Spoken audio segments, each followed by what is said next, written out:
Welcome to Just Asia, HRC TV's weekly human rights program. These are the headlines. Indian court awards death penalty to police in custodial death case. Police in Bangladesh assault students demanding justice for murdered classmates. New regulation prohibits corruption, convicts from running Indonesian elections. Rohingya reject Bangladesh remote island relocation plan. Imran Khan said to be the next Pakistani Prime Minister. Cambodia's Hun Sen wins landslide victory. Urgent appeals from Indonesia.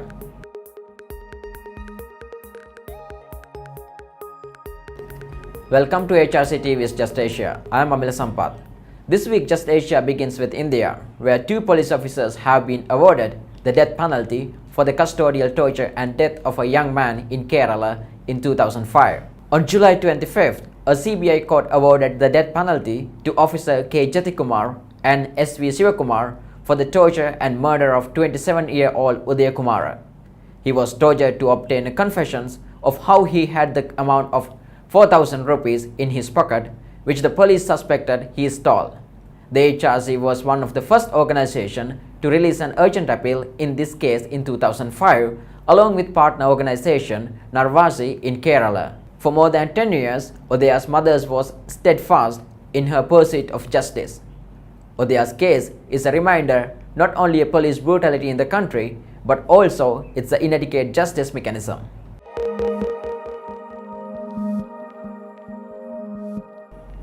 Next, Bangladesh law enforcement agencies have assaulted school and college students demanding justice for their classmates murdered under the wheels of a bus.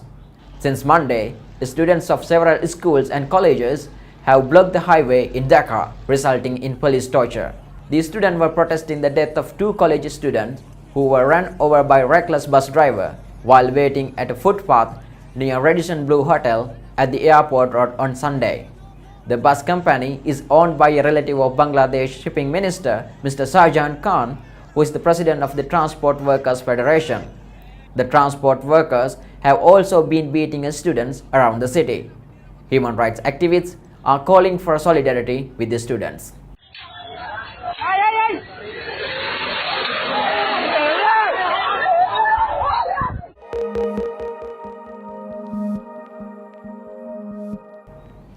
In Indonesia, the National Election Commission has prohibited all those convicted of corruption from running in elections. This is a welcome step in a country that continues to see widespread corruption among state agents as well as private individuals. Most corruption cases are related to permit issuance and infrastructure projects. Furthermore, there is a strong indication that the money gained will be spent to fund the next local and national election. The case of South Lampang region, Mr. Zainuddin Hasan, gained much media attention this year when he was arrested for accepting bribes related to infrastructure development in South Lampang Regency. Mr. Zainuddin is a younger brother of the chairperson of the Indonesian Consultative Assembly and the chair of National Mandate Party, Mr. Zulkifli Hasan. Civil society has been vigorously campaigning against corruption, noting that graft is a serious undermining Indonesia's rule of law and accountability of public services. In particular, there are calls for political parties to promote anti-corruption legislative candidates for the 2019 national election.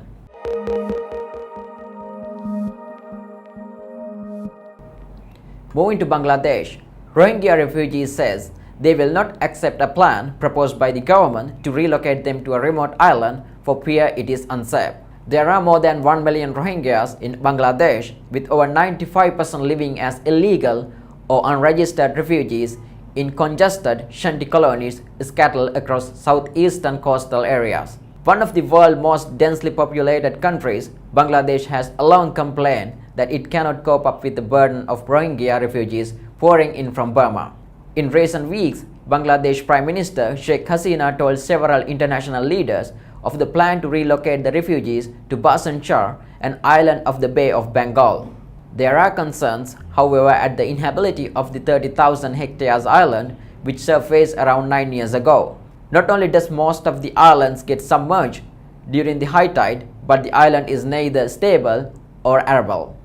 Just Asia speak to Adam Carroll for details. Some of our colleagues have just come back from the camps in Bangladesh, visiting Rohingya refugees, They report that the Bangladesh authorities aren't allowing anyone to call them refugees, which is interesting. I wonder if they're seeking to evade the responsibilities under international law.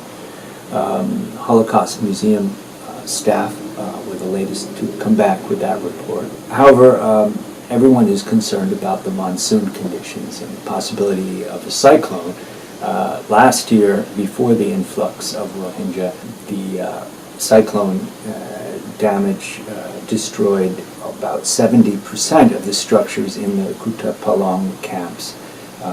And so there is a huge danger of mass fatalities as well as landslides from the ongoing monsoon. So Bangladesh authorities have been talking about relocation of some of the Rohingya refugees really since September when Sheikh Hasina spoke to the media about this plan. But the current plan relies on utilizing a very low-lying temporary island that rose less than 10 years ago from the seas, and it's a very isolated place. The European Space Agency came out with an article in May reporting about how this space can shrink to as little as 30% of its size during floods.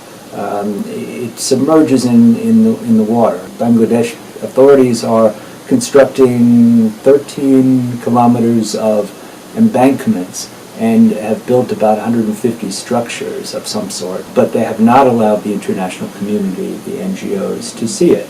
And so there's not a lot of trust. And as the UNHCR has noted, the Rohingya themselves have not been consulted. Which brings me to the larger underlying question, how to repatriate the Rohingya back to Burma. We've learned that there is a separate MOU between UNHCR, UNDP, and the government of Burma, and it was leaked. And apparently it doesn't mention the Rohingya by name. It was drawn up without consulting any Rohingya whatsoever, and it is very problematical in terms of how it would be implemented.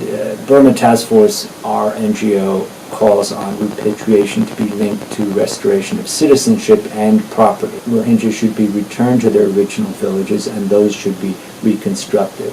We spoke to the World Bank last week, which is in grants and loans, is offering $500 million towards this issue.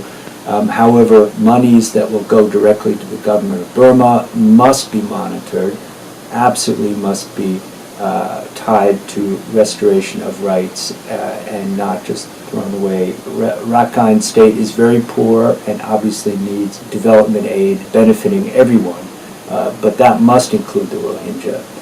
And already we can say that the Rohingya who were displaced in 2012 are still in an IDP camp. Will the World Bank monies be able to help them be released from those conditions and integrate with the local economy? So there are a lot of questions going on, and repatriation plan is still a big question.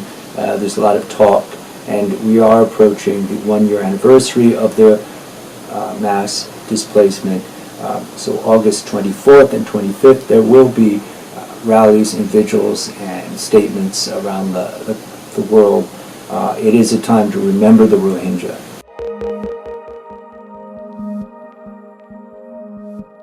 Pakistani cricket legend Imran Khan is poised to take the reins as the country's next prime minister, as his party won the most seats in the country's general elections.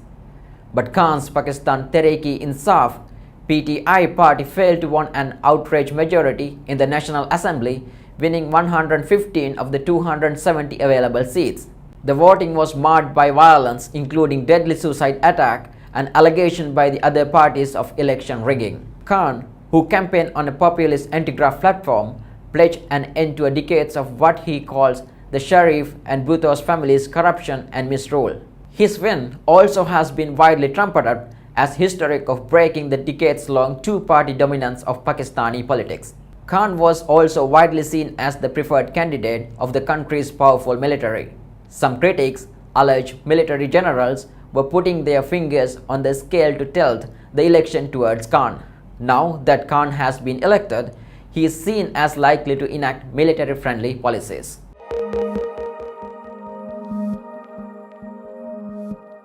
Next, Cambodia's Prime Minister Hun Sen has won landslide election victory, a result that was seen as a foregone conclusion after a month-long brutal crackdown destroyed all opposition. Hun Sen has ruled Cambodia for 33 years and he has now been re-elected with an estimated 80% of the vote, with his party, the CPP, taking at least 100 of 125 parliamentary seats.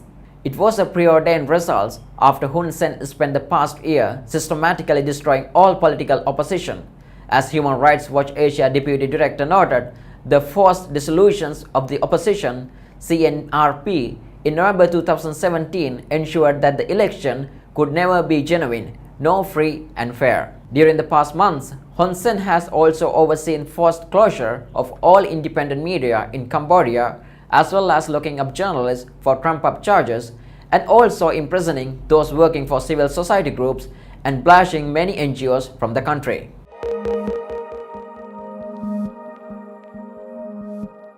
Finally, the Urgent Appeals Weekly features one case from Indonesia regarding the trial of Mr. Ishak, who was tortured to death by military personnel. So far, the trial in the military court has only examined testimony from the police officers and military personnel as witnesses, failing to examine witnesses from the victim's family. In particular, the victim's two sisters must be heard, as they saw Mr. Ishak's injuries while he was in police custody. They are not able to attend the court hearing due to economic difficulties.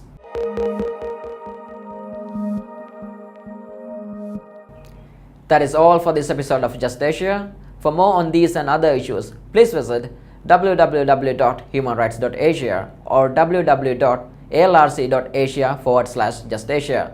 Thank you for watching and see you next week.